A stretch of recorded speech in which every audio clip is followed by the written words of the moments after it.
Good Monday morning, guys. Hope you all had a wonderful weekend. Um, you know the routine, guys. Subscribe if you haven't already. It really helps support the channel, okay? I hope you learn stuff that maybe you didn't know. Hit the like button. That tells YouTube that you like what I've got to say, my ideas, my thoughts, my theories, and maybe you agree with them. Hit the little bell so that you're notified when I put out new videos. And don't forget to leave your comments down below.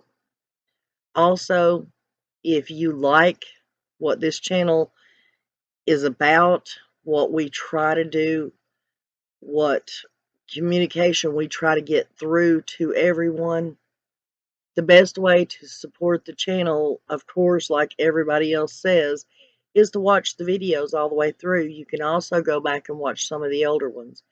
If you want to send something to the channel, whether it be for me or No Filter or anyone else, all the information is down in the description box. The Cash App, the PayPal, the PO box, my email address. And plus, folks, if you all have a very long, detailed comment that you want to leave, I would prefer that you go and get the email address and send it to me through the email. And I do answer, I read and answer my emails. So if you have a very detailed email or a detailed comment, please go and put it in an email and send it to me, okay? Now, on with this. These are comments that I found in the TBI Q A part, and they're back from like June and July. These are just, I read over old comments, old TBI questions. I watch the old news briefings. I'm trying to pick up on anything that might be in there, and you do have to pay attention to how they word things, guys. And these are things that just jumped out at me. I'm going to read the statement, and then I'm going to give my opinion. I'm going to try not to make this too long, but, it is what it is. So, the first one is, officials said they are not releasing too many details, including the exact timeline behind the young girl's disappearance, as it is important to the ongoing investigation. That right there, I don't know what it might say to anybody else, but it says to me, they do know exactly what time she went missing, where she was at when she went missing, and who was the last person to see her. Why they are refusing to allow the public to know this information is beyond me. Just like with the 911 calls, they've not released any of those. I believe they have part in this investigation, in this case. I think they found out something during those 911 calls that caused them to turn it into an Amber Alert. And I believe they know they say an exact timeline. They will not release details including the exact timeline. That means they do have an exact timeline. That means they do know. And I would love to know why they refuse to allow the public to know what that is. I mean, other cases have been investigated and the exact timeline has been released and it did not interfere with the case. Tell me why Candace has not been brought in for an interrogation, or Grandis for that matter. I mean, to me, that's what that's saying. They know exactly what happened. They're just not telling us. Now, to the next one. Like I say, guys, y'all might not agree with me as far as these being important or relevant, but they jumped out at me, and I've just got questions. This one says Sheriff Lawson had previously stated he didn't believe Donwells' criminal history played into the case. He said Summer lives with her parents and 3 siblings at home. Now,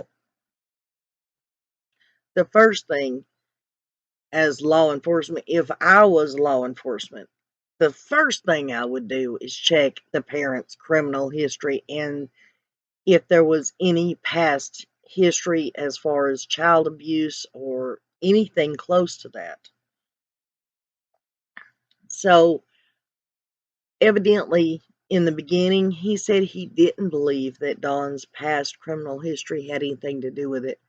But evidently they do now, because it says previously he didn't believe it.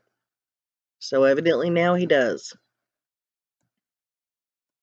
The next one says authorities issued an Amber Alert on Wednesday, June 16th, 2021 for 5-year-old Summer Moon Utah Wells after she went missing outside her house in East Tennessee, about 30 miles from the North Carolina border. Investigators said she was last seen wearing gray pants and a pink shirt. So, first of all, that says right there that she was outside the home again. And secondly, why did they feel it necessary to alert people to know that it was just 30 miles away from the North Carolina border? When she went missing outside of her home 30 miles from North Carolina border. So do they know that she was trafficked? I mean, why else bring in a state line? Why talk about a state line? Makes you wonder. Maybe I'm way off key here, but in my opinion, they're talking trafficking. Okay, now, on July 1st, 2021, the Polk County Sheriff's Office in Wisconsin told WJHL Summer's disappearance renewed interest in the case of her missing aunt, Rosemarie Bly, who vanished in Polk County in 2009. Now tell me why. I mean, I understand it being all in the family. The two girls disappeared. I get the coincidence. But why would that renew the case? Why would it renew interest? Unless they thought there was a common denominator as far as who got rid of the child or how she was gotten rid of. Or the girls, should I say. I mean, did they find out some piece of information that possibly this person was involved in Summer's case and also involved in Rose Bly's case? I mean, why else would Polk County, not Hawkins County, but Polk County said, "Ooh, there's something about little Summer's case. That sounds awful familiar. Let's go check and see if we can't make a connection here." In my opinion, that's what it's saying. You might see something different. Then on July 13th, 2021,